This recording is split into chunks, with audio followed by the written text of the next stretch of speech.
जय हिंद। कैसे हो आप सभी। मुझे विश्वास है आप सभी स्वस्थ होंगे, मस्त होंगे और अपनी पढ़ाई को जारी किए हुए होंगे। तो हमने पिछले वीडियो में जो है पूरे 3 गो डेरिवेशन जो था रेखीय आवेश वितरण के कारण और पृष्ठीय आवेश आयतन आवेश वितरण के कारण जो वैद्युत क्षेत्र की तीव्रता थी उसका फार्मूला जो है हमने कल सिद्ध कर लिया था। और आज के इस वीडियो में हम पूरे गाउस के नियम से जितना भी होता है उस सब का हम सिद्ध करेंगे। जैसे गाउस का नियम देखेंगे और उसका सत्यापन कैसे हुआ उसको देखेंगे। फिर गाउस के नियम से कूलॉम का नियम का निगमन, फिर गाउस के नियम का अनुप्रयोग होता है। तो गाउस के नियम के 3 गो अनुप्रयोग, ये है, एक ये है और एक ये है। तो इसमें टोटल 5 फार्मूला है। देखिए, एक ये डेरिवेशन, एक यह, और इसके अनुप्रयोग में से एक ये चौथा हुआ और ई है। और इसी में जो होता है ये तीनों आ जाता है। तो इस डेरिवेशन में डेरिवेशन है। तो टोटल कितना हुआ, 1 2 3 4 5 6 7, टोटल 7 डेरिवेशन है। और ई जो है एकदम छोटा छोटा है। और गाउस के नियम के 3 गो अनुप्रयोग वाला ये 3 गो अनुप्रयोग, और गाउस के नियम से कूलॉम का नियम, और दूसरा गाउस के नियम का सत्यापन, ये हमको पढ़ना है। और आज के इस वीडियो में ये जितना टॉपिक है ये सब खत्म हो जाएगा। और इसी तरह से चैप्टर 1 भी क्या हो जाएगा, खत्म हो जाएगा। इस तरह से हमने क्या किया, पूरे एक चैप्टर में 19 डेरिवेशन है और उस तरह से हम लोग क्या करेंगे, सिद्ध कर लिए हैं। तो ये नहीं है, अभी करेंगे। जैसे सबसे पहले हमने कूलॉम का नियम पढ़ा था। कूलॉम का नियम, कूलॉम के नियम का सदिश रूप,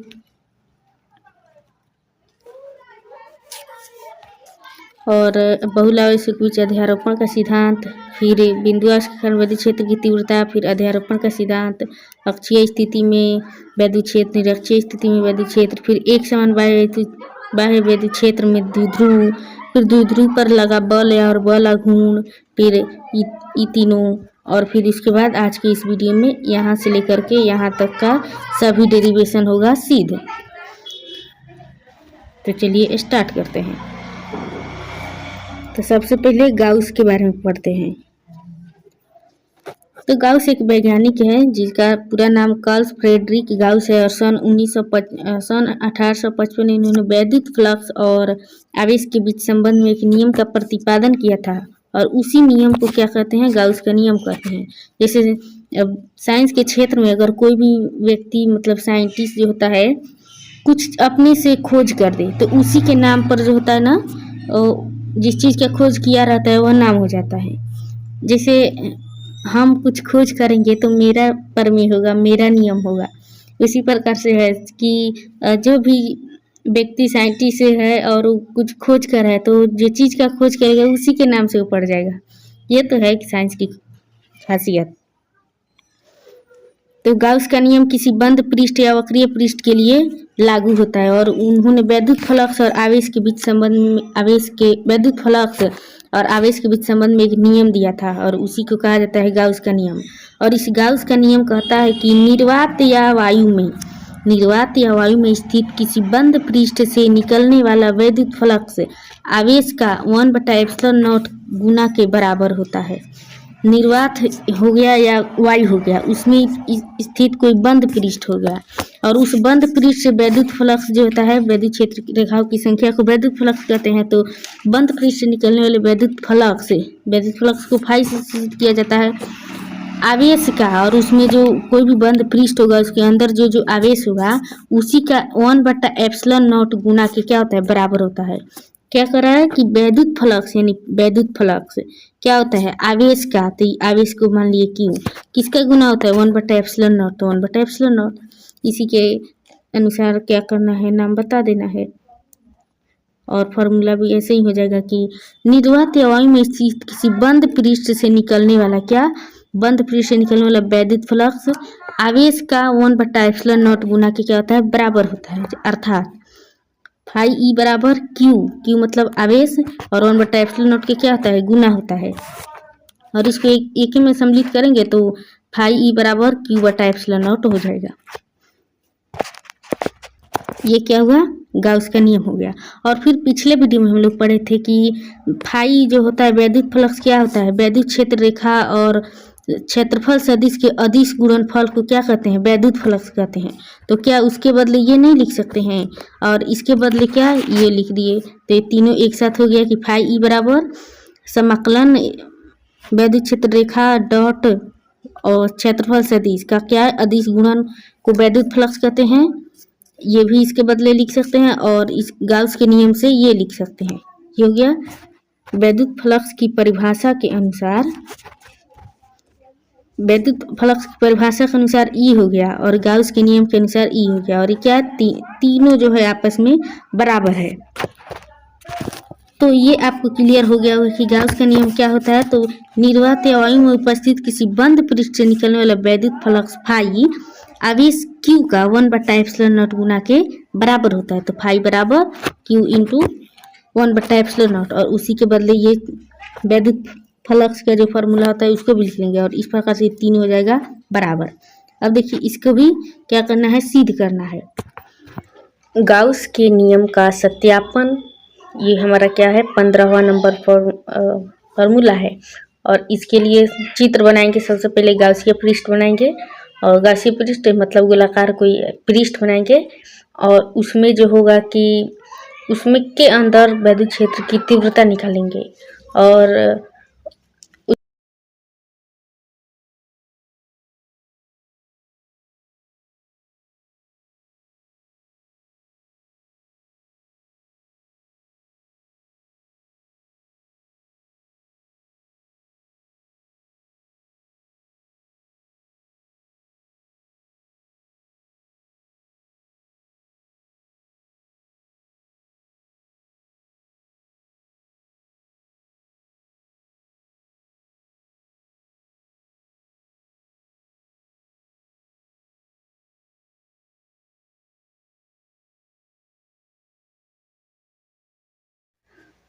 इससे आर दूरी पर है हमारा क्षेत्रफल सदिश। इससे आर दूरी पर हमारा यहाँ छोटा सा खंड में क्या है, क्षेत्रफल सदिश, जिसे क्षेत्रफल सदिश को क्या कहते हैं, डीएस।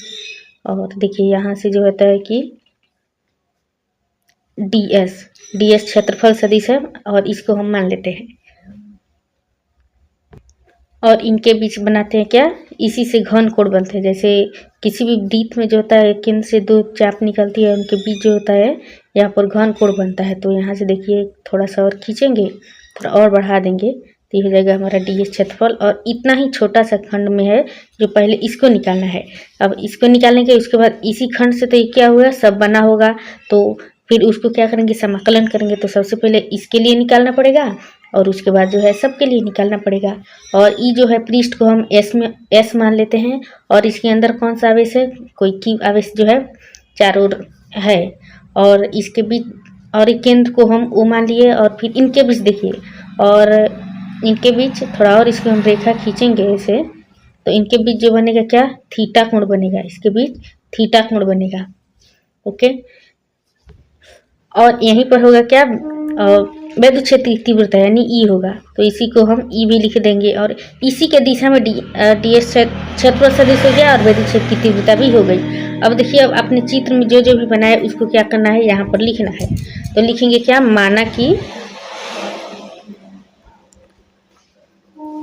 माना कि एस एक गाउसीय पृष्ठ है, माना कि एस एक गाउसीय पृष्ठ है,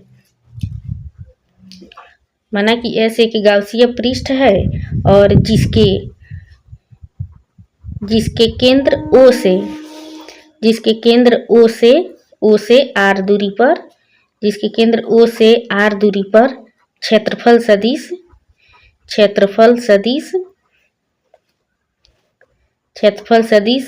डीएस है, और इसमें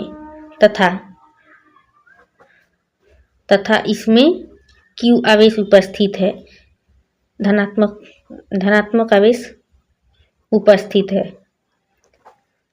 धनात्मक आवेश क्या है, उपस्थित है, जिसके केंद्र ओ से आर दूरी पर क्षेत्रफल सदिश डीएस है, तथा इसमें Q1 आवेश क्या है, उपस्थित है। और यहाँ पर जो है इसको भी कुछ बिंदु मान लेते हैं, इसको जैसे हम P मान लेते हैं, आवेश उपस्थित है जहाँ बिंदु P पर जहाँ बिंदु P पर वैद्युत क्षेत्र की तीव्रता निकालनी है, वैद्युत क्षेत्र की तीव्रता निकालनी है, तीव्रता ज्ञात करनी है। अब बताइए यहाँ पर जो आवेश है क्या है, एक तरह से बिंदु आवेश की तरह कार्य करेगा। तो इसमें जब बिंदु आवेश की तरह कार्य करेगा तो उसके लिए पहले बिंदु आवेश के कारण वैद्युत क्षेत्र की तीव्रता लिखेंगे। तो यहाँ पर हम लिखेंगे क्या, हम जानते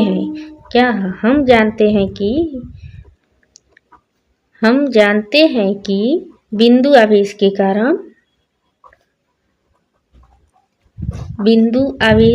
कारण वैद्युत क्षेत्र की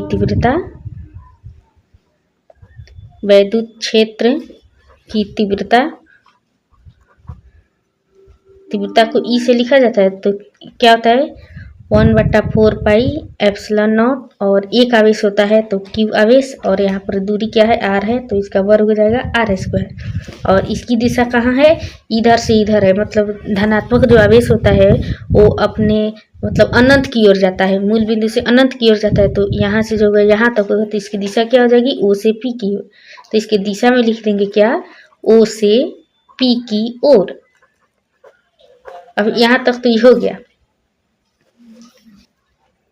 अब बताइए गाउस का नियम क्या बताता है। गाउस का नियम वैद्युत क्षेत्र की तीव्रता और क्या बोलते हैं वैद्युत फ्लक्स के बीच संबंध को बताता है। और वैद्युत फ्लक्स का क्या होता है कि फाई जो होता है वो क्षेत्रफल सदिश और वैद्युत क्षेत्र की तीव्रता का अदिश गुणन होता है। तो निकालेंगे क्या, अब क्षेत्रफल अवयव से निकलने के लिए जो वैद्युत फ्लक्स होगा वो लिखेंगे। तो लिखेंगे क्या, क्षेत्रफल अवयव, मतलब ये ds है उससे, तो लिखेंगे क्या, क्षेत्रफल अवयव, अवयव मानने के क्षेत्रफल अवयव ds, ये जो ds है इसी से क्षेत्रफल अवयव ds से निकलने वाला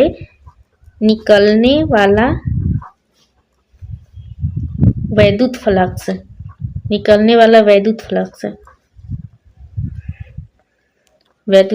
ये हो गया। और अब बताइए हम किसके लिए निकाल रहे हैं, एक छोटा सा खंड के लिए। जब छोटा सा खंड होता है तो क्या मानते हैं, अवकलन किया जाता है। अवकलन मतलब उसके पहले d लगाया जाता है, और हम क्या कर रहे हैं, इस छोटे से खंड के लिए निकाल रहे हैं। तो फाई की जगह क्या लगेगा, फाई से पहले d लगेगा। अब वैद्युत फ्लक्स को फाई से सूचित किया जाता है, लेकिन छोटे से खंड के लिए निकाल रहे हैं तो यहाँ पर d लग जाएगा, ठीक है। और ई तो लगेगा ही। फिर जो है, और क्षेत्रफल वैद्युत क्षेत्र की तीव्रता और क्षेत्रफल सदिश का क्या होता है, अदिश गुणन होता है। तो यहाँ पर क्षेत्रफल सदिश ये लिख देंगे, और वैद्युत क्षेत्र की तीव्रता ई लिख देंगे, और उसके बीच डॉट क्षेत्रफल सदिश, इसका क्या हुआ, अदिश गुणन हो गया। जब अदिश गुणन को जब तोड़ा जाता है तो ये तोड़कर cos थीटा में हो जाता है। तो यहाँ पर लिखेंगे क्या, d फाई ई बराबर EDS cos थीटा। देखिए cos थीटा हो जाएगा। अब बताइए, अब आपने वैद्युत क्षेत्र की तीव्रता निकाला है, हाँ देखिए आपने यहाँ निकाला हुआ है। अब इसी में क्या करेंगे, इस वैद्युत क्षेत्र की तीव्रता के मान को इसमें क्या करेंगे, रख देंगे। तो रख देते हैं डायरेक्ट ही, d फाई ई हो जाएगा, और इस ई के जगह ई सब को रख देंगे। तो 1/4 पाई एप्सिलॉन नॉट और q/r², और ds है तो यहाँ पर लिखेंगे क्या, ds, और ई cos थीटा, ये हो गया। और ई जो है क्या होगा, इस छोटे से खंड के लिए ये इतना निकल गया, देखिए ये छोटे से खंड के लिए निकल गया। अब क्या करेंगे, अब इसे संपूर्ण पृष्ठ के लिए निकालेंगे। जब संपूर्ण पृष्ठ के लिए निकालेंगे तो लिखेंगे क्या, संपूर्ण पृष्ठ के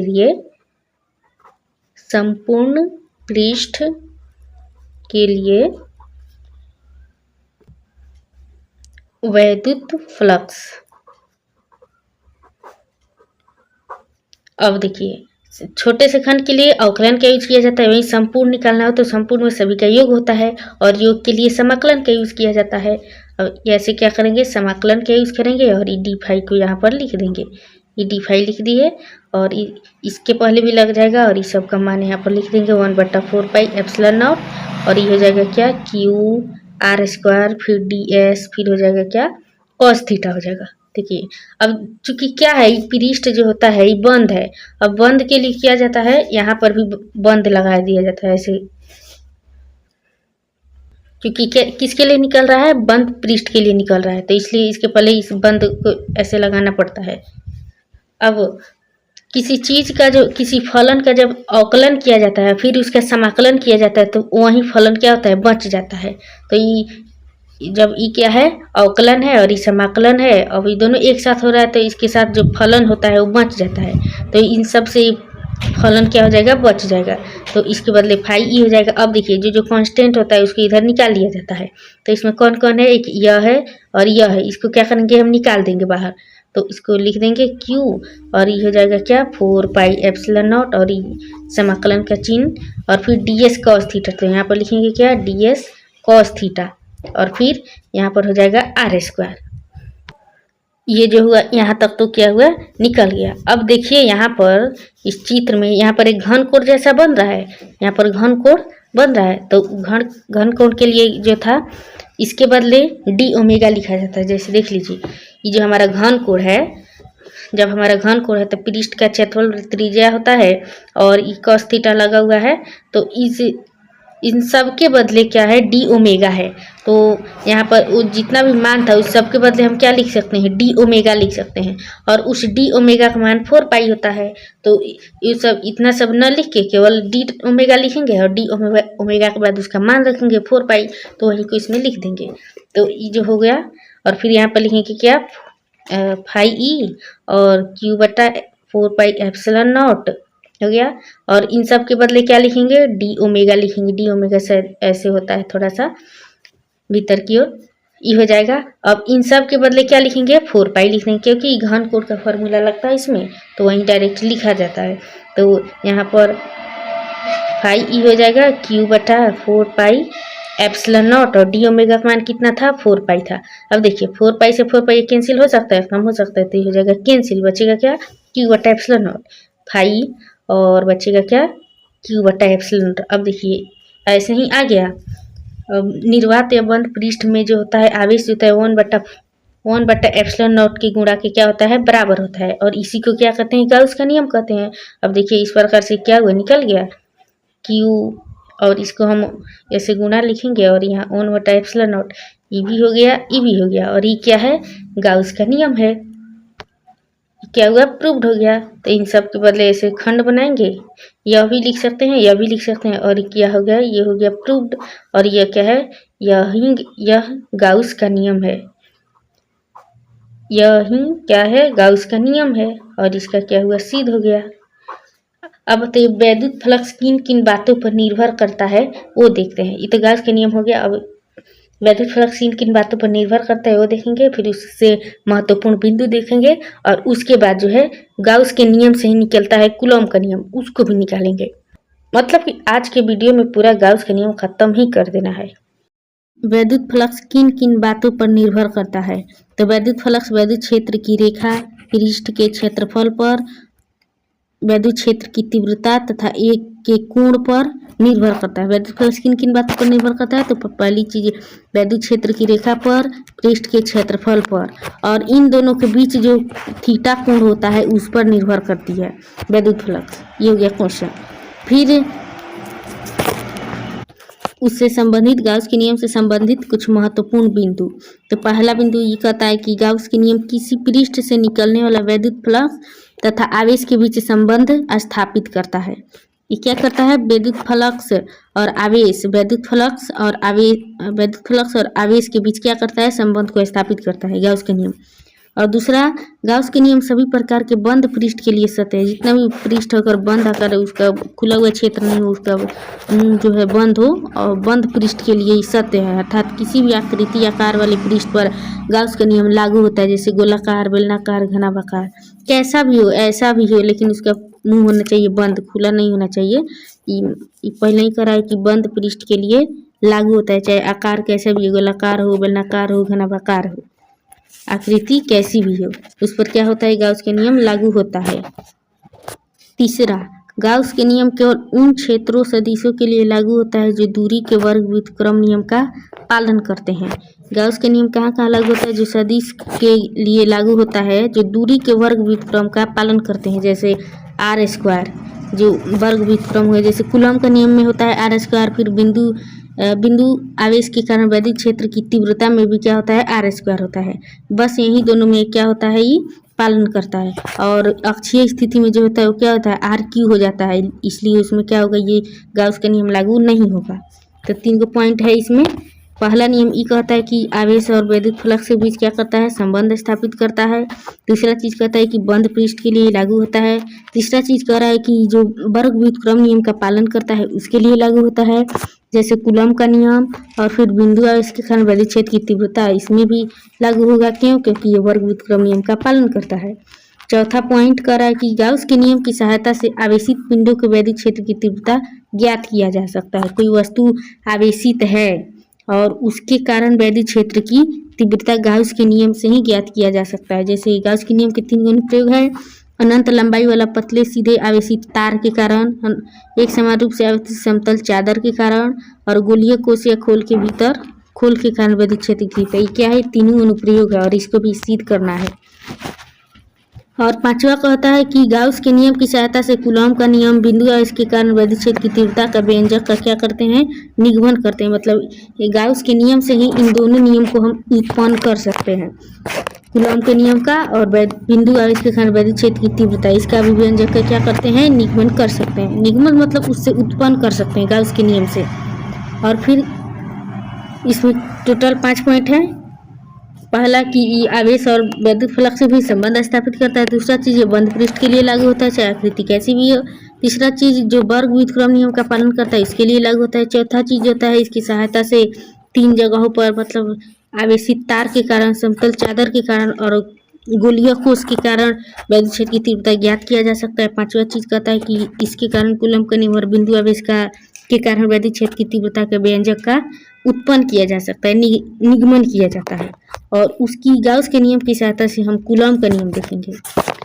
बताइए कूलम का नियम में क्या होता है, 2 आवेश होता है और उसका गुणनफल होता है, फिर उनके बीच की दूरी का वर्ग के क्या होता है, व्युत्क्रमानुपाती होता है, उनके बीच एक नियतांक आता है। उस कूलम के नियम में क्या होता है, वही होता है।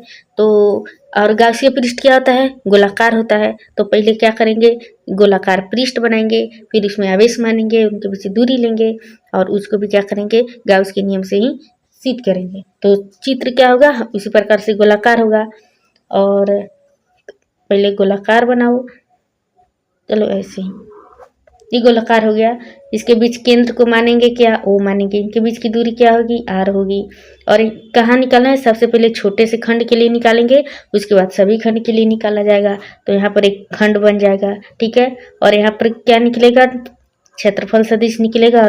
और इसी के समांतर क्या होता है, वैद्युत क्षेत्र की तीव्रता होती है, तो इसको भी इधर लिख देंगे और ये क्या हो जाएगी, वैद्युत क्षेत्र की तीव्रता हो जाएगी। ये क्षेत्र, और इस बिंदु को हम मान लेंगे क्या, इसको बिंदु को P मान लेंगे। और ये क्या है, गाउसीय पृष्ठ है, तो गाउसीय पृष्ठ को हम S मान लेते हैं। क्या होता है, S मान लेते हैं। और इनके बीच क्या है, कोई एक आवेश मान लेते हैं, जैसे कि एक आवेश, क्या हुआ, हमने मान लिया कोई एक आवेश, Q1 आवेश मान लेते हैं, क्योंकि कूलम के नियम में 2 आवेश लगता है, तो इसको Q1 मानेंगे। फिर अगली बार दूसरा Q2 मानेंगे तो ठीक रहेगा, तो इसलिए हम Q1 आवेश मानेंगे। अब इस चित्र में हमने जो जो बनाया है उसको क्या करना है, इसी में लिखना है। तो लिखेंगे क्या, माना कि निर्वात में कोई बिंदु, निर्वात में कोई बिंदु O है, जिस पर क्या है, Q1 आवेश है, जिस पर Q1 आवेश स्थित है। बिंदु O से क्या लिखेंगे, बिंदु O से R दूरी पर क्या किया, इसको R दूरी को त्रिज्या मानते हुए R दूरी पर गाउसीय पृष्ठ खींचा। लिखेंगे क्या, इसको मानते हैं, तो गाउसीय, ये हिंदी में कुछ खराब अक्षर हो गया है, गाउसीय पृष्ठ खींचा, ये हमने क्या किया, खींच दिया। और तब क्या हो रहा है, तब बिंदु P पर क्षेत्रफल सदिश और वैद्युत क्षेत्र की तीव्रता है। और यहाँ पर लिखेंगे तब क्षेत्रफल क्षेत्रफल क्षेत्रफल ds से वैद्युत फ्लक्स, और क्षेत्रफल ds से क्या वैद्युत फ्लक्स क्या निकलेगा, फाई निकलेगा। तो क्षेत्रफल ds से वैद्युत फ्लक्स फाई फाई होगा क्या, यहाँ पर हो जाएगा डॉट गुना, वेक्टर के साथ डॉट गुना हो जाएगा। और इसको थोड़ा हम और बढ़ाएंगे तो क्या हो जाएगा, फाई हो जाएगा, और फाई इसके साथ ई लग जाएगा, ठीक रहेगा। और इसको तोड़ेंगे तो क्या होगा, E D S cos theta. अब देखिए ई डी एस क्षेत्रफल और ई वेक्टर वैद्युत क्षेत्र की तीव्रता क्या है, दोनों एक ही दिशा में, भले ऐसे दिख रहा है लेकिन क्या है, एक ही दिशा में है। और जब एक ही दिशा में होता है तो इनके बीच थीटा क्या होता है, 0 डिग्री होता है। तो यहीं पर क्या लिखेंगे, फाई ई बराबर लिखेंगे E D S cos theta के बदले 0 डिग्री। क्यों, क्योंकि ई और वेक्टर ई तथा ds के बीच, ई तथा ds क्या है, ds समांतर है, तो इनके बीच क्या है, थीटा बराबर 0 है, थीटा इक्वल टू 0 डिग्री, इसलिए यहाँ पर 0 हो जाएगा। cos 0 का मान 1 होता है, तो फाई ई हो जाएगा और ई ds बच जाएगा। और इसका मान तो 1 होता है, 1 नहीं लिखेंगे तो भी हो जाएगा। और हम इसको क्या मान लेंगे, इसको समीकरण 1 मान लेंगे, इसको मान लिए समीकरण 1। और फिर लगेगा क्या, गाउस का नियम। तो यहाँ पर लिखेंगे क्या, क्योंकि गाउस के नियम से कूलम का नियम निकालना है, तो इसलिए लिखेंगे क्या, गाउस के नियम से। गाउस का नियम क्या कहता है, वैद्युत फ्लक्स जो होता है कूलम तथा कूलम आवेश के 1/ε0 की गुना के बराबर होता है। तो लिखेंगे क्या, गाउस के नियम से फाई ई बराबर होता है क्या, Q/ε0। अब देखिए, अब Q के बदले क्या है, Q1 माने हैं हम लोग, तो यहाँ पर लिखेंगे क्या, Q1, ये हो जाएगा। और इसको मान लेंगे क्या, समीकरण 2। अब देखिए समीकरण 1 और 2 क्या है, बराबर है। कैसे, क्योंकि इसका भी फ्लक्स ये है, और जब LHS क्या है, बराबर तो इसका RHS भी बराबर होगा। तो लिखेंगे क्या, समीकरण 1 2 से क्या है, बराबर है, तो इसलिए यहाँ पर लिखेंगे E, और यहाँ पर लिखेंगे क्या, ds, ई डी एस, और ये हो जाएगा Q1 बट्टा क्या, ε0, ये हो गया। अब देखिए, अभी ये सब क्या निकला, इस छोटे से खंड के लिए निकला है। अब क्या करेंगे, अब संपूर्ण गोले के लिए निकालेंगे। तो यहाँ पर लिखेंगे, और संपूर्ण में क्या लगता है, समाकलन का चिन्ह लगता है। तो लिखेंगे क्या, संपूर्ण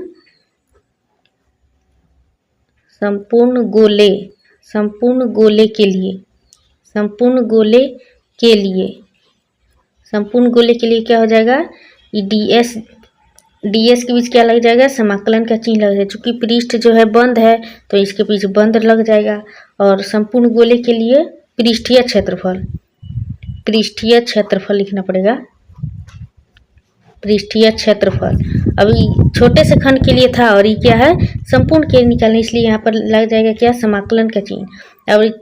और ई जो है पृष्ठीय क्षेत्रफल। अब बताइए, गोले का पृष्ठीय क्षेत्रफल क्या होता है, 4 पाई स्क्वायर होता है। तो यहाँ पर इसके बदले क्या लिख देंगे, 4 पाई r², ई हो जाएगा। अब इस ds को इसमें रख सकते हैं, एकदम रख सकते हैं। तो यहाँ पर लिख देंगे क्या, E, और ds, फिर क्या है हमारा Q1, और Q1 बट्टा, ये कैसे हो गया, Q1/ε0 हो जाएगा। और इसका मान क्या है, इतना आया है, तो इसको भी लिख देंगे, E हो गया, और गुना 4 पाई r² बराबर Q1/ε0, ये हो गया। अब क्या करेंगे, इसको जब ये कोई भी चीज़ बराबर के इस पर अगर गुने में रहता है, तो बराबर के उस पर खेदने पर क्या हो जाता है, भाग के रूप में बदल जाता है। तो ये गुना है, और बराबर के उस पर जाने पर क्या हो जाएगा, भाग के रूप में हो जाएगा। तो वहीं लिख देंगे, और ई बराबर, और ई जाइए इधर जाएगा तो बच जाएगा क्या, 1/4 पाई ε0, और ये हो जाएगा क्या, Q1, और ये हम उल्टा पलटी लिख दिए। देखिए 4 पाई एप्सिलॉन नॉट, और ये यहाँ पर आर स्क्वायर यहाँ पर आएगा तो यहाँ हो जाएगा क्या आर स्क्वायर। इसमें दिक्कत की कोई बात नहीं है, जैसे ही गुना के रूप में है तो देखिए इधर जाएगा Q1 और हो जाएगा एप्सिलॉन नॉट, ई जाएगा इधर भाग के रूप में हो जाएगा तो 4 पाई r² हो जाएगा। लेकिन हम क्या किए हैं, अब इन सब का तो मान कोई नहीं होता, लेकिन इसको इधर रख देंगे, इधर कर देंगे तो इसका मान हो जाएगा। उसी प्रकार से यहाँ पर हो गया, तो इसके लिए डरने की जरूरत नहीं है। और यहाँ पर हो जाएगा क्या r², ये हो गया हमारा। और इसको हम मान लेते हैं क्या, समीकरण नंबर 3 मान लेते हैं। अब बताइए, अब इस पृष्ठ पर इधर कहीं भी क्या है, एक दूसरा आवेश उपस्थित हो, इधर कहीं भी, इधर Q2 आवेश मान लेते हैं, ठीक है। इधर Q2 आवेश मान ले, इस बिंदु P पर ही मान लेते हैं क्या, यहाँ छोड़ दीजिए, इस बिंदु P पर ही मान लेते हैं क्या, कोई Q2 आवेश क्या, तो वहीं लिख देंगे कि यदि क्या हो, यदि बिंदु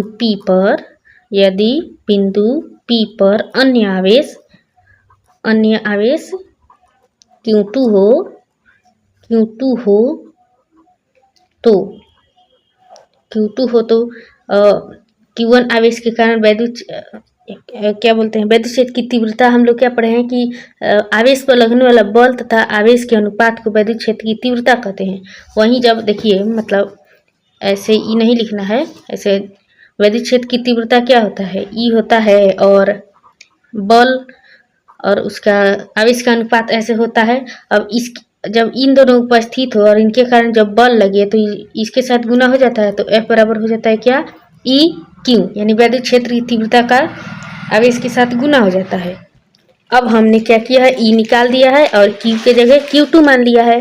तो Q2 हो तो क्या लिखेंगे, चलो वहीं भी लिख लेते हैं कि आवेश Q2 हो तो क्या लिखेंगे, आवेश और वैद्युत क्षेत्र की तीव्रता, वैद्युत क्षेत्र की तीव्रता के बीच लगा बल, तीव्रता के बीच लगा बल क्या होगा, F जो होगा वैद्युत क्षेत्र की तीव्रता और आवेश का क्या होगा, गुणनफल होगा। तो यहाँ पर E लिखेंगे और यहाँ पर Q2 आवेश माने हैं, दूसरा आवेश क्या माने हैं, Q2, यहाँ पर Q2 हो गया। अब बताइए F और E का मान समीकरण 3 से लिख देंगे, तो यहाँ पर हो जाएगा क्या, 1/4 पाई एप्सिलॉन नॉट, और ये हो जाएगा Q1, ये हो गया r², और इसके साथ क्या है, Q2 गुणा है, और ये कहाँ से आया, तो समीकरण 3 से आया। तो यहाँ पर लिखेंगे क्या, समीकरण 3 से, देखिए यहाँ पर हो गया, और इसको एक साथ गुना कर देते हैं तो F बराबर क्या हो जाएगा, F बराबर 1/4 पाई एप्सिलॉन नॉट, और Q1 ये हो गया Q2, ये हो गया r²। और इस प्रकार से हमने क्या किया, गाउस के नियम से कूलॉम का नियम प्राप्त कर लिया। देखिए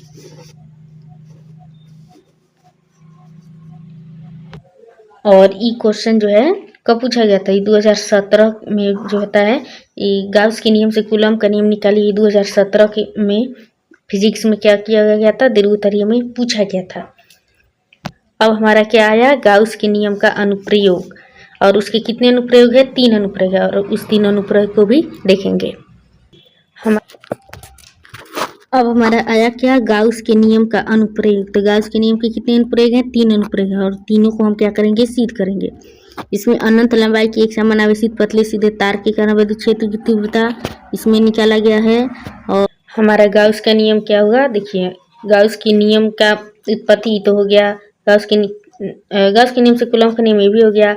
अब क्या करना है, गाउस के नियम के अनुप्रयोग देखना है, ये वाला, ये 3 अनुप्रयोग है, और ये दोनों जो होता है ये इसी के साथ ही आ जाता है। तो पहले वाला देखेंगे, अनंत लंबाई के एक समान आवेशित पतले सीधे तार के कारण वैद्युत क्षेत्र की तीव्रता, यानी जिस प्रकार संतत आवेश वितरण में देखे थे, एक रेखीय के लिए देखे थे, एक पृष्ठीय के लिए देखे थे, और एक आयतन के लिए देखे थे, ठीक उसी प्रकार इसमें भी एक पतले सीधे तार के लिए देखेंगे, फिर उसी प्रकार समतल चादर के लिए देखेंगे, उसके बाद गोलीय आकृति वाले वस्तु के चालक के लिए देखेंगे। और इन सब में क्या ही सेम है, वैद्युत क्षेत्र की तीव्रता ही निकालना है, सब वैद्युत क्षेत्र की तीव्रता ही निकालना है। इसमें अधिकांशतः वैद्युत क्षेत्र की तीव्रता वाला ही दिया, जैसे कि देखिए ई वाला है वैद्युत क्षेत्र की तीव्रता, एक यहाँ पर आया वैद्युत क्षेत्र की तीव्रता, अनुदैर्ध्य स्थिति में, फिर निरक्षीय स्थिति में वैद्युत क्षेत्र की तीव्रता। इसमें अधिकांशतः जो है वैद्युत क्षेत्र की तीव्रता निकालने वाला ही है। और गाउस का नियम लागू कब होता है? वैद्युत क्षेत्र की तीव्रता के लिए लागू तीव्रता बिंदु आवेश के वैद्युत क्षेत्र की तीव्रता के लिए लागू होता है जिसमें वर्ग व्युत्क्रम नियम का पालन होता है। तो ई वाला पहले देखेंगे। अनंत लंबाई का अगर एक समान आवेशी ऐसा कोई चालक हो और इस पर जो होता है आवेश फैला हुआ हो इस ऐसे आकार पर, तो इसमें गाउस का नियम कैसे होगा, इसके वैद्युत क्षेत्र की तीव्रता क्या होगी, इस प्रकार उसमें देखेंगे। तो सबसे पहले बनाएंगे क्या, चित्र। चित्र बन गया, समझ लिया, आधा डेरिवेशन चित्र से ही समझ आ जाता है। तो किसके लिए बनाना है, आवेशित पतले सीधे तार के कारण। तो पतला सीधा तार कुछ इस प्रकार से होगा, जैसे थोड़ा हम मोटाई में ही लेंगे, सीधा, ये सीधा हो गया और ये सीधा हो गया यहाँ तक। और इसमें क्या है, आवेश फैला हुआ है, इस सब पर क्या हुआ है, आवेश फैला हुआ है। अब इससे क्या बनेंगे, अब इसमें जो होता है गाउसीय पृष्ठ बनेगा। तो गाउसीय पृष्ठ इसमें जो होता है बेलनाकार बनता है। तो बेलनाकार बनेगा तो ऐसे ऐसे डॉट डॉट लाइन से बेलनाकार आकृति बनाएंगे, ये हो जाएगा। फिर ऐसे इसमें लंबाई होगी और ये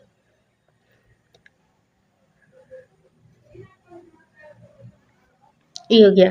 और इस छड़ को हम मान लेंगे क्या, इसको मान लेते हैं x, इसको मान लेते हैं y। ठीक, और इनके बीच क्या होगी, इनके बीच दूरी होगी और इसके बीच क्या होते हैं, इसके दूरी को r मान लेते हैं। इसको हम क्या कर लिए, r मान लिए और यहीं पर पहले निकालेंगे।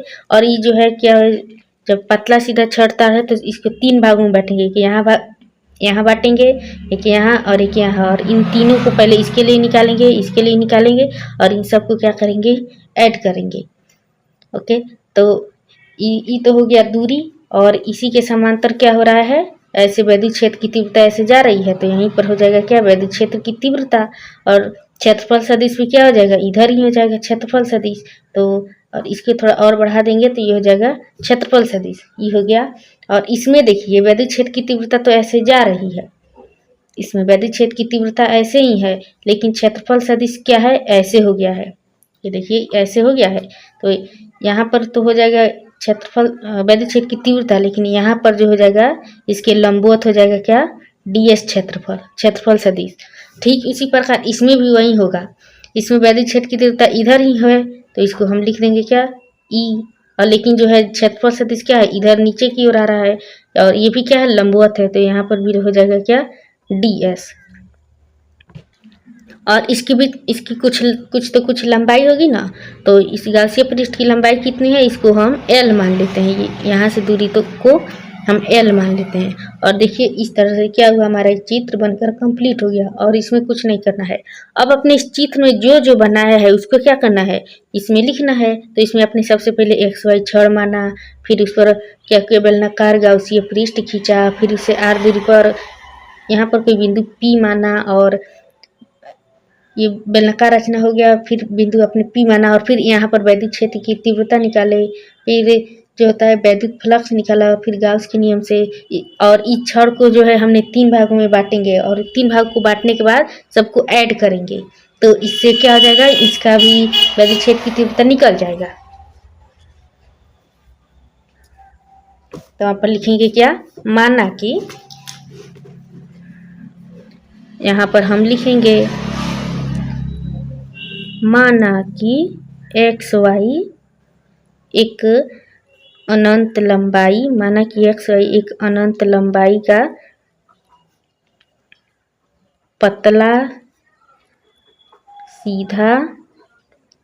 पतला सीधा क्या है, तार है, जिस पर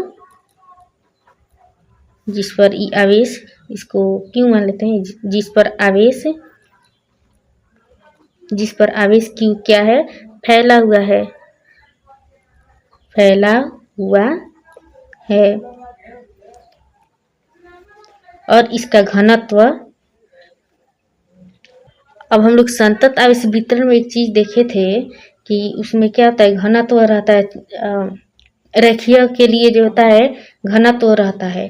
तो फैला हुआ है, आवेश फैला हुआ है और इसमें आवेश का घनत्व क्या होगा, फैला हुआ है जिसका आवेश घनत्व, जिसका क्या होता है, आवेश घनत्व, इसमें आवेश घनत्व को लेमडा से सूचित किया जाता है। लेमडा बराबर क्या होता है, डी क्यू बटा डी एल होता है। तो जिसका घनत्व तो क्या है, लेमडा है, लेमडा है। और बताइए, इससे हमने आर दूरी पर इसको आर त्रिज्या मानते हुए क्या किया कि बेलनाकार पृष्ठ की रचना की, और घना तो यही हो गया। और तार से हमने क्या किया, तार से आर दूरी मानते हुए, आर दूरी से त्रिज्या, चलिए ठीक है, आर दूरी से बेलनाकार बेलनाकार बेलनाकार गाउसीय पृष्ठ, बेलनाकार गाउसीय पृष्ठ की रचना किया,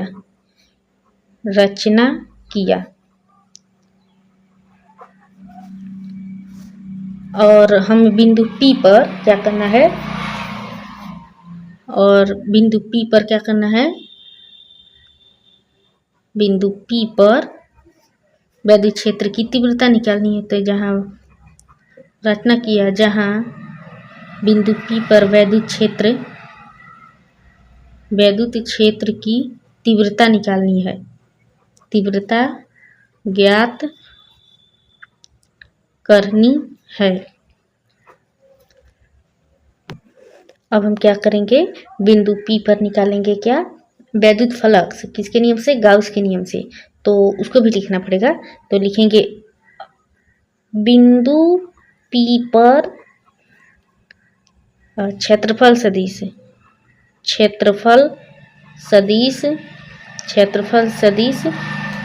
क्या, ds से निकलने वाला वैद्युत फ्लक्स, निकलने वाला क्या, वैद्युत फ्लक्स। और किसके नियम से निकलेगा, गाउस के नियम से। तो लिखेंगे क्या, गाउस के नियम से, गाउस के नियम से, गाउस के नियम से। और बंद आकृति है तो इसके लिए बंद समाकलन का यूज होगा, और ई हो जाएगा वैद्युत क्षेत्र की तीव्रता, फिर डॉट होगा, फिर क्षेत्रफल सदिश। और गाउस का नियम क्या होता है, डी फाई जो होता है क्यू बटा एप्सिलॉन नॉट की गुणा के बराबर होता है। तो यहाँ लिखेंगे क्या, क्यू बटा एप्सिलॉन नॉट। अब इसको जब हम तोड़ेंगे तो क्या हो जाएगा, E D S cos theta हो जाएगा, और ये हो जाएगा क्या, क्यू बटा एप्सिलॉन नॉट, ये हो गया। अब देखिए, अब यहाँ तक तो ये निकल गया, किसके लिए निकला, बिंदु P पर सभी के लिए निकला। अब क्या है, ये जो है चालक तार है, कितने भागों में विभक्त है, 3 भागों में विभक्त है। तो और इस 3 भागों में विभक्त है, तो इन सभी का क्या करेंगे, योग करेंगे। तो यहाँ पर लिखेंगे चूंकि क्या है, चूंकि बेलनाकार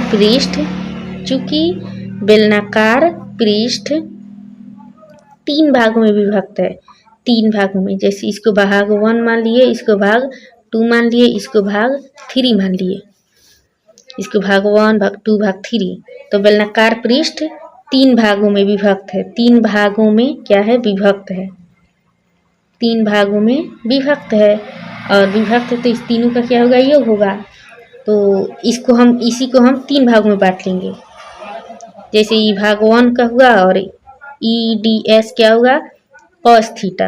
अब क्या करेंगे, प्लस, फिर एक और समाकलन भाग, इसके लिए भाग 1 का ही हो गया, फिर भाग 2 का लिखेंगे।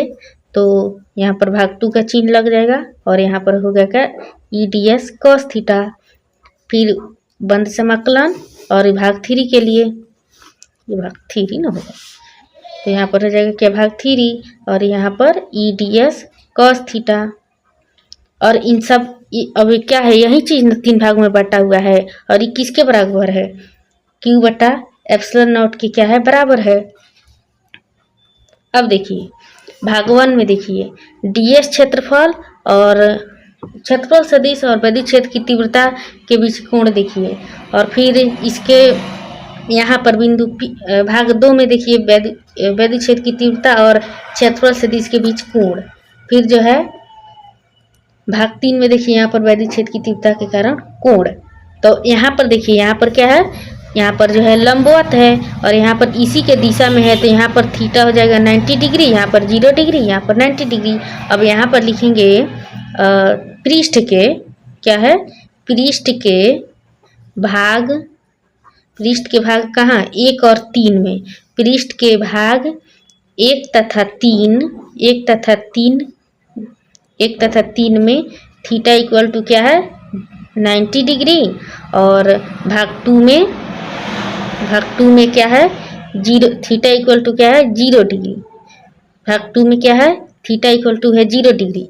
अब वहीं भाग को लिखेंगे, भाग 1 में है 90 डिग्री, तो यहाँ पर ये भाग 1 हो गया, और E D S cos theta की जगह क्या लिखेंगे 90 डिग्री, फिर प्लस भाग 2 में क्या है 0 डिग्री, तो ई डी एस कॉस क्या होगा 0, फिर प्लस भाग 3 में क्या हो जाएगा हमारा ई डी एस, और ये हो जाएगा कॉस 90 डिग्री, और इस सब की क्या है क्यू बटा एप्सिलॉन नॉट है। अब बताइए कॉस 90 का मान 0 होता है, तो क्या हो जाएगा ये 0 हो जाएगा। ये क्या होता है 0 होता है, इसके वही 0 हो जाएगा, तो यहाँ पर डायरेक्ट हम 0 लिख सकते हैं। ये प्लस है, और इसका मान 1 होता है, तो यहाँ पर लिखेंगे क्या ई डी एस, और यहाँ पर भी 0, और ये हो जाएगा क्या क्यू बटा एप्सिलॉन नॉट। अब इसमें क्या करेंगे, इसको हम बाहर निकाल देंगे, ई और ई तो 0 हो गया, तो इसे कोई मतलब नहीं यहाँ पर, और हो जाएगा क्या डी एस, और यहाँ पर हो जाएगा क्यू बटा एप्सिलॉन नॉट। अब देखिए इसमें 2 चीज़ आपको ध्यान रखना है। अब संतत आवेश वितरण में आपने पढ़ा था ना कि रेखीय आवेश के कारण जो होता है घनत्व, इसमें क्या होता है जी, उसमें जो आवेश होता है लेमडा और डीएल के क्या होता है गुणनफल होता है, तो उसी को भी इसमें ध्यान में रखना होगा। अब डीएस क्षेत्रफल मतलब हो क्या है पृष्ठीय क्षेत्रफल, तो किसका पृष्ठीय क्षेत्रफल, तो बेलन का पृष्ठीय क्षेत्रफल। जैसा आकृति होगा उसी आकृति के आधार पर क्षेत्रफल लगेगा।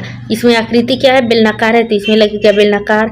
एक और होगा आवेशित गोलीय खोल के लिए, तो वहाँ पर पृष्ठ जो होगा गोलाकार होगा, तो इसलिए वहाँ पर गोले का पृष्ठीय क्षेत्रफल लगेगा। लेकिन यहाँ पर जो है आकृति क्या है बेलनाकार है, इसलिए यहाँ पर किसका पृष्ठीय क्षेत्रफल लगेगा बेलन का, और बेलन का पृष्ठीय क्षेत्रफल क्या होता है 2 पाई आर एल होता है। तो इस सब के बदले हम क्या लिख सकते हैं 2 पाई आर एल, तो ई और गुना 2 पाई आर एल। अब बताइए अब चालक जो है रेखीय है, अब रेखीय में आवेश कितना होता है लेमडा इंटू डीएल होता है। डीएल मतलब लंबाई, तो डीएल केवल एल भी लिख सकते हैं, तो वो भी, तो क्यू के बदले हम क्या लिखेंगे डीएल लिखेंगे, सॉरी डीएल नहीं लिखेंगे, लेमडा एल लिखेंगे, और यहाँ पर एप्सिलॉन नॉट। अब इसको हम क्या करेंगे इधर भेजेंगे, जब इधर भेजेंगे तो क्या हो जाएगा ई हो जाएगा, और लेमडा एल और 2 pi R L epsilon naught, L से एल क्या हो जाएगा कैंसिल हो जाएगा। जब कैंसिल हो जाएगा तो बचेगा क्या ई बराबर होगा लेमडा 2 पाई आर, और ई हो जाएगा एप्सिलॉन नॉट, यही हो गया।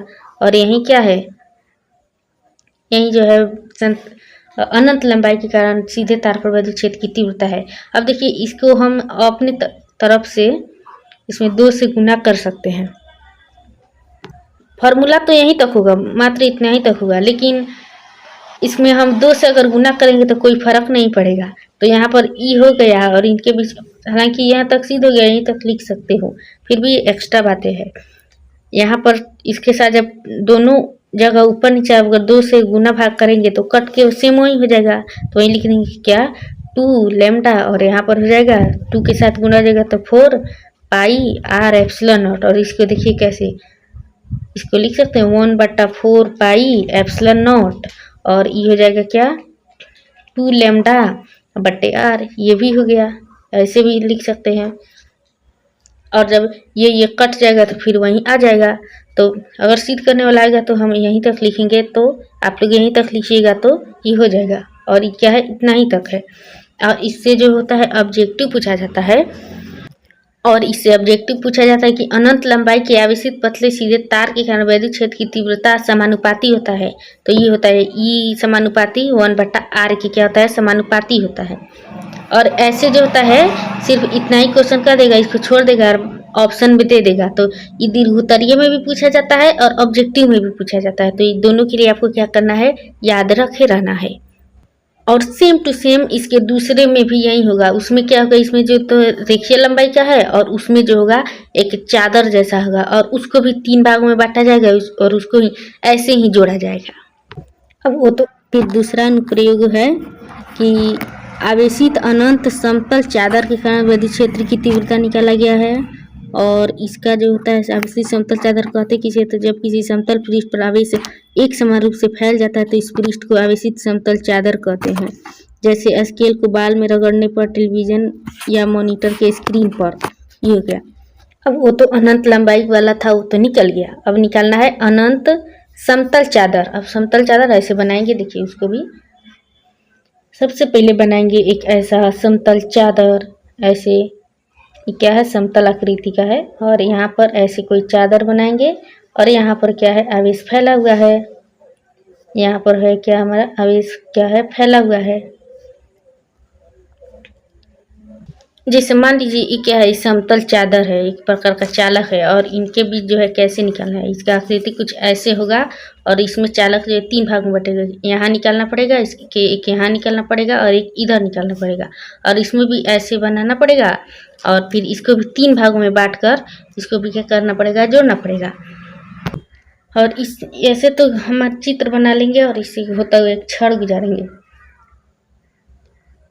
एक यहाँ जा रहा है, यहाँ जा रहा है, देखिए एक बीच में यहाँ से छेद करके गया हुआ था ऐसे, और एक यहाँ और एक यहाँ। इसको भी हम 3 जगह मानेंगे। इस सब को हम रंग देते हैं। इस पर क्या हुआ है, आवेश फैला हुआ है। कौन सा आवेश, क्यू आवेश। और इन सब का क्या है, घनत्व क्या होगा, तो इसका घनत्व क्या होगा, समतल चादर के लिए क्या होता है, सिग्मा होता है। क्या होता है, इसमें सिग्मा होता है, तो इसमें सिग्मा लिख देंगे। और ये कौन सा पृष्ठ है, इस पृष्ठ को हम एस मान लेंगे। और फिर क्या है, वैद्युत क्षेत्र की तीव्रता। अब डीएस क्षेत्रफल, ये क्या है, डीएस क्षेत्रफल है। तो डीएस क्षेत्रफल तो क्या हो जाएगा, ऐसे हो जाएगा, डीएस क्षेत्रफल ऐसे हो जाएगा। और लेकिन वैद्युत क्षेत्र की तीव्रता क्या होगी, ऐसे होगी। तो ये इधर क्या हो जाएगी, इधर हो जाएगी हमारा वैद्युत क्षेत्र की तीव्रता। तो वैद्युत क्षेत्र की तीव्रता ई हो जाएगी। और इसमें भी सेम वैसा ही होगा।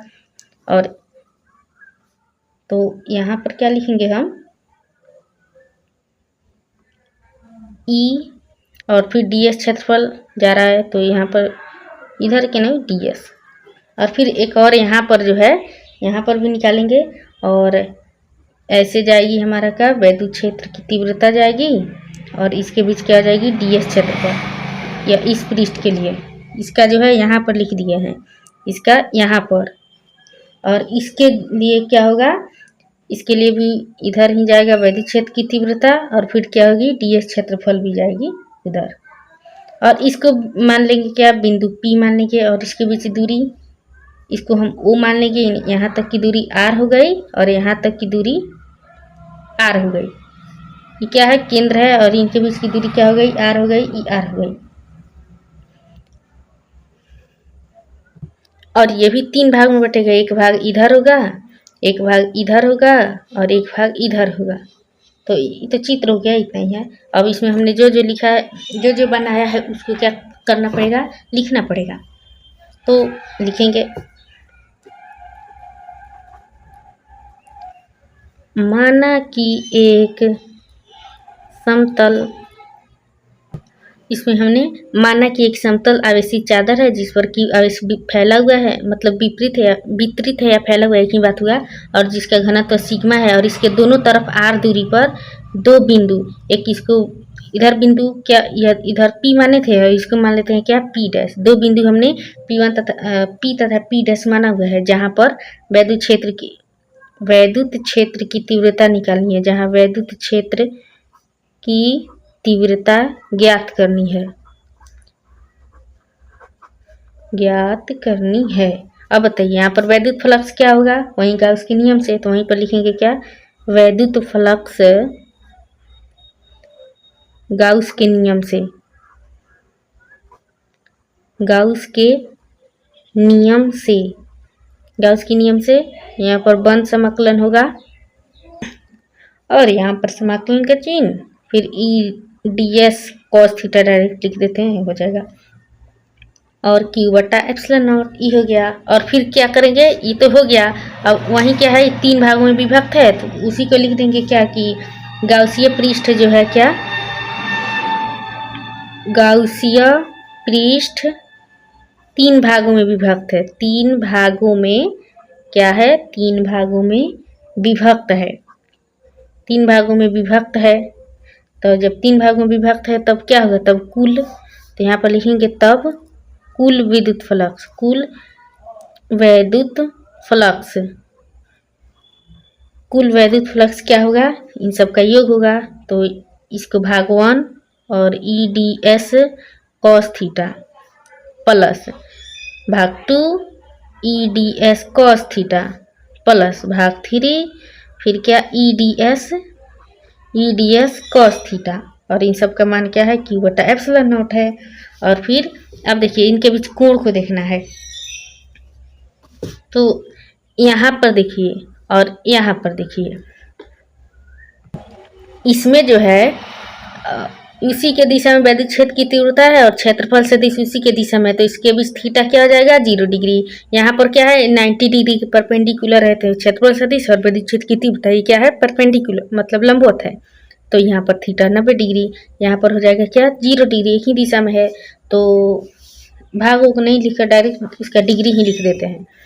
तो भाग 1 में क्या है, 0 डिग्री, यहाँ पर 90 डिग्री, यहाँ पर 0 डिग्री। तो यहाँ पर लिखेंगे क्या, भाग 1 और भाग 1 नहीं जी, भाग 1 cos 0 प्लस फिर हो जाएगा क्या, भाग 2 के लिए EDS cos थीटा छूट गया है 90 डिग्री, फिर भाग 3 EDS cos 0 डिग्री और Q बटा एप्सिलॉन नॉट। अब हो गया, अब इन सब का मान केवल वही हो जाएगा, तो EDS हो जाएगा और फिर ये हो जाएगा 0 और फिर यही हो जाएगा सेम EDS और Q बटा एप्सिलॉन नॉट। अब देखिए ये क्या है, दोनों एक जैसा है, तो इसको जोड़ देंगे, ऐड करेंगे तो हो जाएगा 2 EDS बराबर Q बटा एप्सिलॉन नॉट। अब बताइए समतल चादर के लिए समतल आवेश वितरण क्या होगा, तो इसमें सिग्मा के साथ वर्ग क्षेत्रफल का गुणा हो जाता है, तो सिग्मा इंटू क्षेत्रफल हो जाएगा। और इस क्षेत्रफल के लिए क्या करेंगे, किसका पृष्ठीय क्षेत्रफल निकालेंगे, समतल चादर के लिए, और तो ये हो जाएगा। और इसको हम क्या करते हैं, इसको हम हटा देते हैं तो भी ठीक ही रहेगा। इसको हम संपूर्ण पृष्ठ के लिए अब निकाल ही रहे हैं, तो क्या करेंगे, इसको हम हटा भी सकते हैं, तो इसके बदले लिख देंगे क्या, 2E और DS भी लिख सकते हैं। और जब संतत आवेश वितरण क्या होता है, पृष्ठीय के लिए सिग्मा के साथ क्षेत्रफल के साथ गुना हो जाता है, और इसके क्षेत्रफल S है और घनत्व क्या है, सिग्मा है। तो इस Q की जगह पर क्या लिख देंगे, वही लिख देंगे, तो लिखेंगे सिग्मा और यहाँ पर लिख देंगे क्या, DS और यहाँ पर हो जाएगा एप्सिलॉन नॉट। अब देखिए इसको क्या करेंगे, इधर भेजेंगे, जब इधर भेजेंगे तो ई बचेगा, ये सब गुना में है, बराबर के उस पार भाग में बनता है, तो ये जगह सिग्मा DS और ये जो है सब नीचे हो जाएगा, ये हो जाएगा DS और ये एप्सिलॉन नॉट, तो एप्सिलॉन नॉट है। अब बताइए DS क्या हो जाएगा, कैंसिल हो गया। जब ये कैंसिल हो गया तो बचा क्या, इक्वल टू सिग्मा बटा 2 एप्सिलॉन नॉट, और ये क्या होगा, इसके लिए निकल गया, समतल आवेशी चादर के लिए निकल गया। और फिर ऑब्जेक्टिव में कैसे पूछेगा कि अतः, तो क्या होगा, आवेशित समतल चादर के कारण वैद्युत क्षेत्र की तीव्रता क्या होगी, ई बराबर सिग्मा बटा 2 एप्सिलॉन नॉट होता है। और इससे स्पष्ट होता है कि क्या दूरी पर निर्भर नहीं करती है। और फिर जो होता है वैद्युत क्षेत्र की तीव्रता समान होती है। फिर अगर इसमें घनत्व धनात्मक हो तो वैद्युत क्षेत्र क्या होगी, बाहर की ओर होगी, ऋणात्मक हो तो अंदर की ओर होगी। इसमें यही बातें याद रखनी होती है। अब फिर दूसरा अनुप्रयोग है कि आवेशित अनंत समतल चादर के कारण वैद्युत क्षेत्र की तीव्रता निकाला गया है। और इसका जो होता है आवेशित समतल चादर कहते किसे, तो जब किसी समतल पृष्ठ पर आवेश एक समान रूप से फैल जाता है तो इस पृष्ठ को आवेशित समतल चादर कहते हैं। जैसे स्केल को बाल में रगड़ने पर टेलीविजन या मॉनिटर के स्क्रीन पर, ये हो गया। और ये भी क्या है, दूसरा अनुप्रयोग है। और इससे संबंधित जो है कुछ पॉइंट, तो आवेशित समतल चादर के कारण वैद्युत क्षेत्र की तीव्रता का सूत्र ये होता है, ई बराबर सिग्मा बटा 2 एप्सिलॉन नॉट। और इस सूत्र से स्पष्ट होता है कि आवेशित समतल चादर के कारण वैद्युत क्षेत्र की तीव्रता दूरी पर निर्भर नहीं है। देखिए इसमें कहीं दूरी है, नहीं है, तो इसका मतलब ये दूरी पर निर्भर नहीं करता है। समतल चादर के निकट सभी जगह वैद्युत क्षेत्र की तीव्रता क्या होगी, समान होगी। तीसरा चीज पृष्ठीय घनत्व सिग्मा धनात्मक हो तो आवेशित समतल चादर वैद्युत क्षेत्र के बाहर ओर होगी, यदि ऋणात्मक हो तो वैद्युत क्षेत्र की तीव्रता अंदर की ओर होगी। ये हो गया। फिर गाउस के नियम का तीसरा अनुप्रयोग ये रहा। तो सबसे पहले समझ लेते हैं कि गोलीय कोष क्या होता है। तो ऐसा चालक जिसका आकार गोलाकार हो उसे गोलीय कोष कहते हैं। कोई भी चालक हुआ और उसका आकार क्या है, गोलाकार है, तो उसी को क्या कहेंगे, गोलीय कोष कहेंगे। जब किसी गोलीय कोष या चालक को अतिरिक्त आवेश दिया जाता है तो ये आवेश इसके पृष्ठ पर एक समान रूप से फैल जाता है, चाहे वो खोखला हो या ठोस हो, कैसा भी उसकी आकृति कैसी होनी चाहिए, गोलीय होनी चाहिए। और इस पर जितना भी आवेश दिया जाएगा इस सब पर एक समान रूप से क्या हो जाएगा, फैल जाएगा, चाहे अंदर से खोखला हो या चाहे ठोस हो। और गोलीय कोष किसे कहते हैं, तो चालक, वैसा चालक जिसकी आकृति क्या हो, गोलीय हो, उसी को क्या कहते हैं, गोलीय कोष कहते हैं। और इसके कारण तीन गो स्थिति संभव होती है। एक होती है कि बाहर स्थित बिंदु पर, दूसरी होती है पृष्ठ पर स्थित बिंदु पर, तीसरी स्थिति होती है चालक के अंदर बिंदु पर।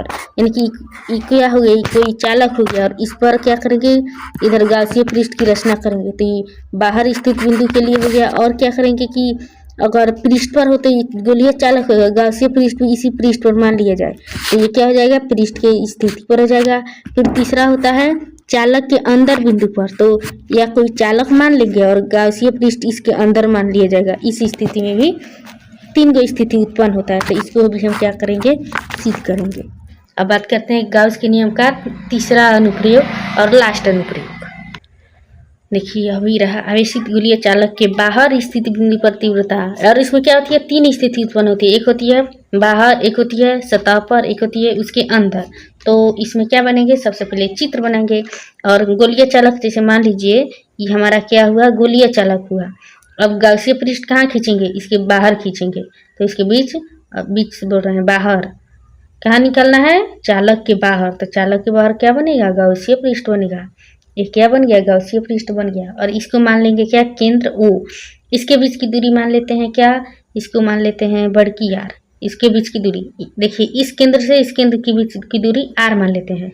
और वहीं से क्या बोलते हैं, इसी केंद्र से इसके बीच की दूरी छोटी r मान लेते हैं। इसको क्या मान लिए हम, छोटी r। देखिए इसके बीच की दूरी क्या होगी, r है, और लेकिन इससे इस पृष्ठ के बीच की दूरी क्या होगी, छोटी r है, हो गया। और यहाँ पर क्या करना है, हमें निकालना है क्या, क्षेत्रफल सदिश। यहाँ पर होगा वैद्युत क्षेत्र की तीव्रता और क्षेत्रफल सदिश एक ही दिशा में हो जाएगा, ये जाएगा ds क्षेत्रफल। और इस बिंदु को क्या मान लेंगे, P मान लेंगे। और इसमें भी सेम वही है, और इस पृष्ठ को हम S मान लेते हैं। फिर क्या करेंगे, जो जो हमने बनाया है उसको लिख देंगे। और यहाँ पर लिखेंगे कि माना कि R त्रिज्या वाला गोलीय चालक है, गोलीय नहीं जी, गोलीय चालक है, ओके। उसके बाहर, उसके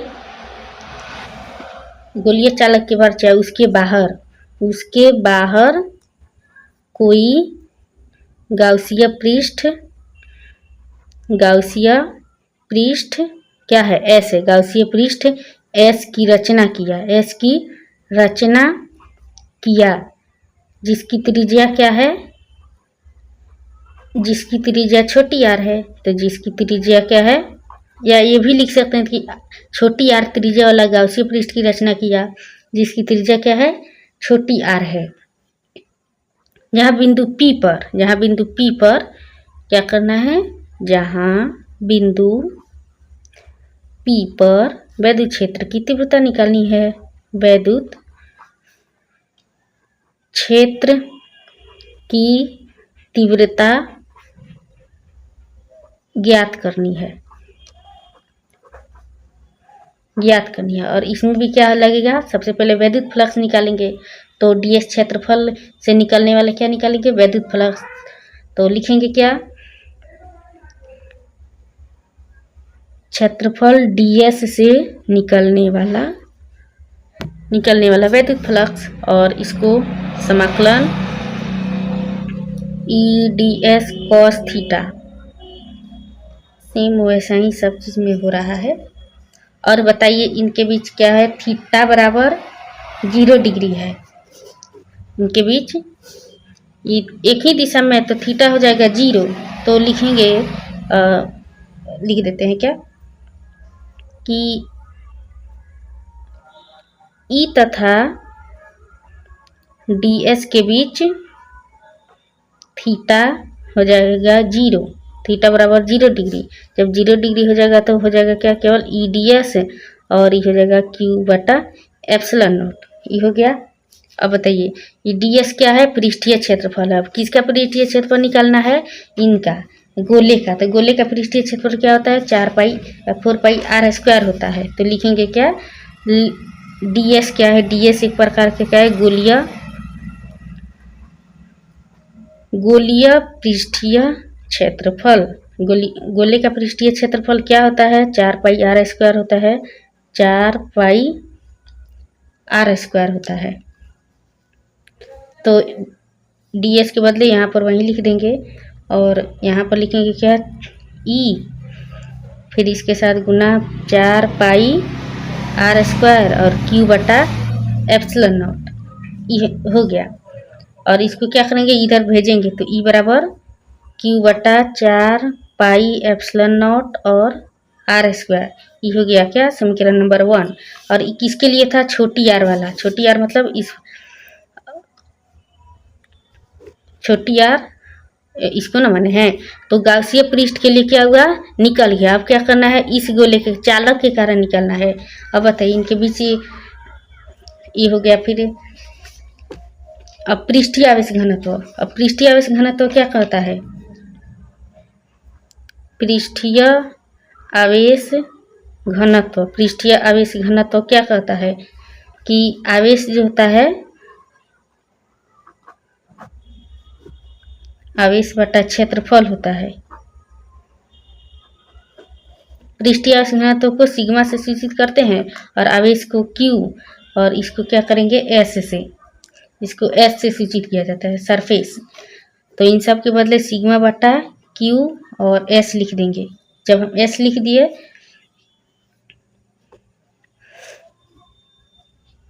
और इनके बीच आवेश क्या हो जाएगा, इसके साथ गुना हो जाएगा, तो आवेश हो जाएगा क्या, सिग्मा S। अब S का क्या होता है, 4πr², तो इसको लिखेंगे Q बटा सिग्मा, लेकिन किसके लिए, चालक के लिए, तो बड़की r होगा, तो 4πr²। ये हमारा क्या हो गया। अब क्या करेंगे, इस Q जो निकल गया यहाँ निकल गया। अब समीकरण 1 में Q का मान रखेंगे, तो लिखेंगे क्या कि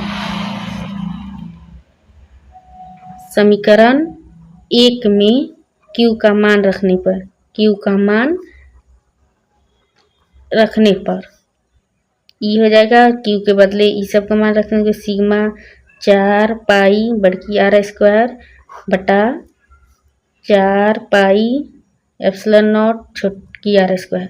अब देखिए क्या होगा, 4π से 4π कट गया, जब कट गया तो बचा क्या, ई बराबर सिग्मा बड़ी r² बटा एप्सिलॉन नॉट छोटी r²।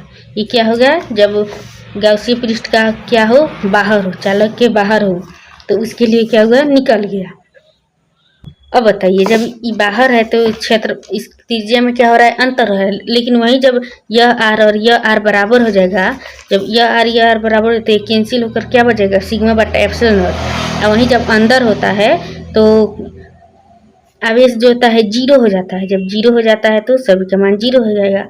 अब ई क्या होगा, बाहर के लिए निकल गया। अब अंदर के लिए देखिए, सतह के लिए क्या होगा, और इसका चित्र भी सेम वैसा ही। सबसे पहले बनाएंगे एक गोलीय चालक।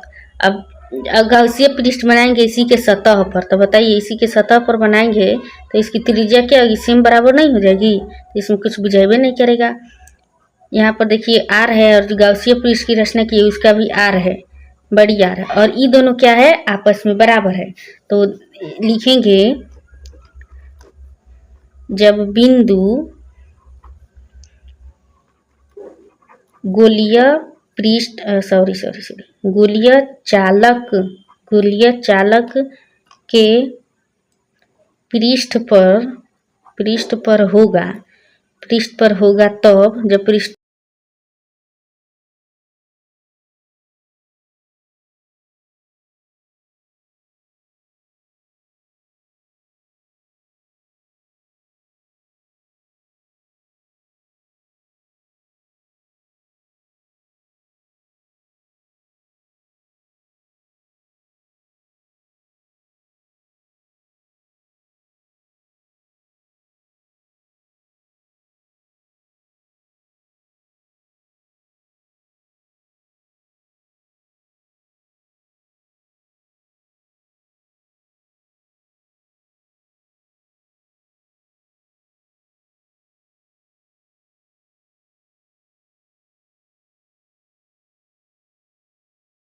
तीसरे अनुप्रयोग में देखेंगे कि गोलीय कोष जो है अंदर स्थित है तो क्या होगा।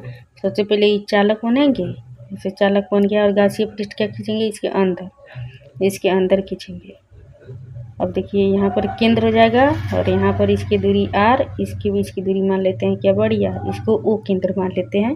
ओके, और इस पृष्ठ को मान लेते हैं क्या, S। और जो हम इसमें लिखे हैं उसको क्या करेंगे, जो इसमें बनाए हैं उसको क्या करेंगे, इसमें लिखेंगे। तो लिखेंगे क्या, माना कि चालक के भीतर जो होता है छोटी r त्रिज्या, नहीं बड़ी r त्रिज्या वाला पृष्ठ खींचा। और यहाँ पर छोटे से जगह के लिए क्या निकालेंगे, वैद्युत फ्लक्स। तो यहाँ पर ई हो जाएगा और यहीं पर ds क्षेत्रफल हो जाएगा। ओके, तब ई हमने क्या किया, खींचा। और फिर क्या करेंगे, अल्पांश मतलब छोटा क्षेत्रफल, तो अल्पांश ds से निकलने वाला वैद्युत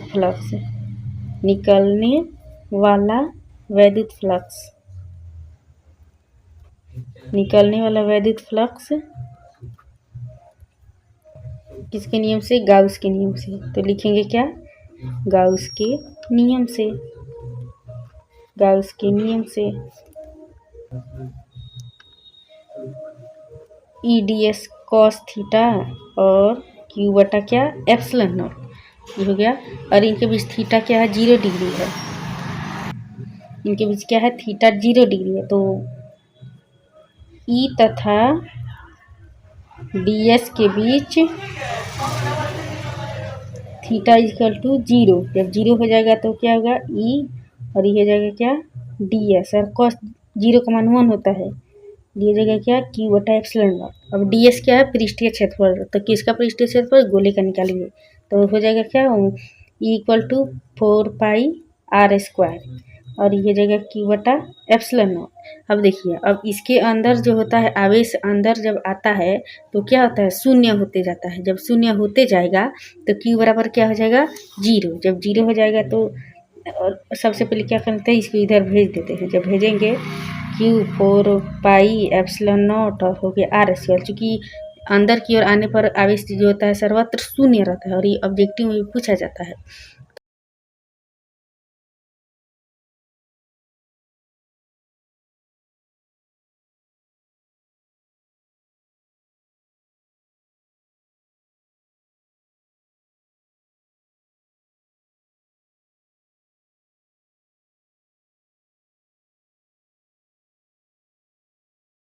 तो इस प्रकार से हमारा क्या हुआ, गाउस के नियम से संबंधित जितना भी प्रश्न था उस सब को हमने क्या किया, सिद्ध कर लिया है।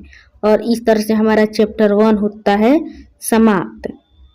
इस सभी हमने फार्मूला को क्या कर लिया है, सिद्ध कर लिया है। और इस प्रकार से चैप्टर 1 हुआ समाप्त। अब देखिए, इसके ऑब्जेक्टिव और सब्जेक्टिव की बात करें तो आप कहीं दूसरी जगह सर्च कर लीजिएगा, क्योंकि मेरे पास इतना उपलब्ध नहीं है कि आपके लिए ऑब्जेक्टिव जो है दे पाए।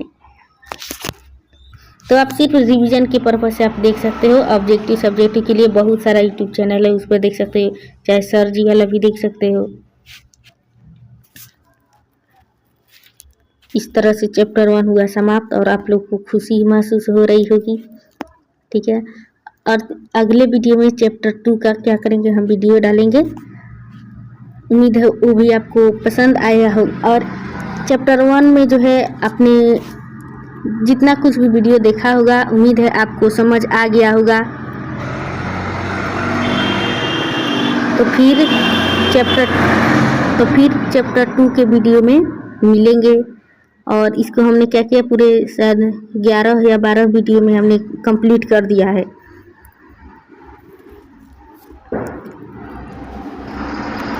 तो फिर मिलेंगे अगले वीडियो में, तब तक के लिए जय हिंद, जय भारत।